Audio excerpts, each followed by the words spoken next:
बड'लेण्ड बुब्लिनि गागि खौरांगिरिनि बाख्नायजाथाव हाबाफारि खौरां बुथुमनायजों लोगोसे फालांगि खालामनायाव नांथाबदों सासे खौरांगिरिया।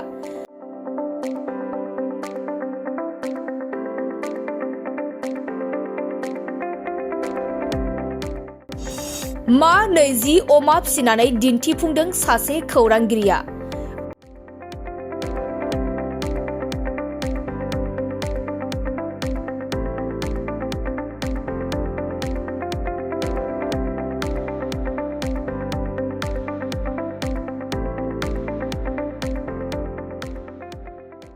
खना खनला खौरां बुथुमनानै रायजो राजाफोरनो खौरां फोसावनायजों लोगोसे बेफार फालांगि खालामनायावबो ओंखारनानै फालांगिरिनि थुलुंगा जानानै फैदों बड'लेण्ड बुब्लिनि सासे गागि खौरांगिरिया।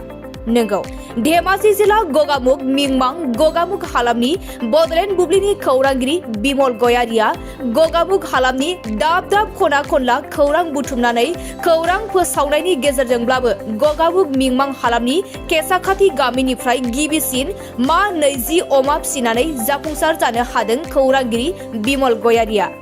खौरां बुथुमनायल' नङा, बेफार फालांगि खालामनायावबो नांथाबदों बिथां बिमल गयारिया।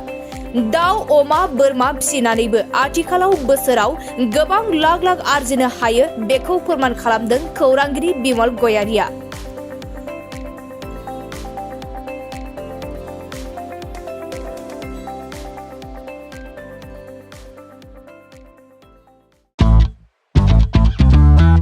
मोनसे गोजोनथाव खौरां। क'क्राझार सहरनि जेडी र'डजों नांजाबनाय सुदेमपुरी गांजेमा बाजाराव थानाय आइ आफा मेड लाइफ बिएम हस्पिटालाव बेराम सोखानो हानायनि गोबां खाबुफोर दं। जेरै नोंथाङा आइ आफा मेड लाइफ बिएम हस्पिटालाव गासै समावनो इमारजेन्सि डक्टर्सफोरखौ एभेलेबल मोननो हागोन। आरो बेयाव medical laboratory, pharmacy, paediatrics, medicine, gynaecology, radiologist, surgery, dental, cardiology, gastroenterology, urology, dental x-ray, play area, x-ray, sonography, OT, थामहिनबा ऑपरेटिंग थिएटर, आईसीयू आरो एनआईसीयू, पीआईसीयू फोरनि डक्टरफोरा एभेलेबल दं।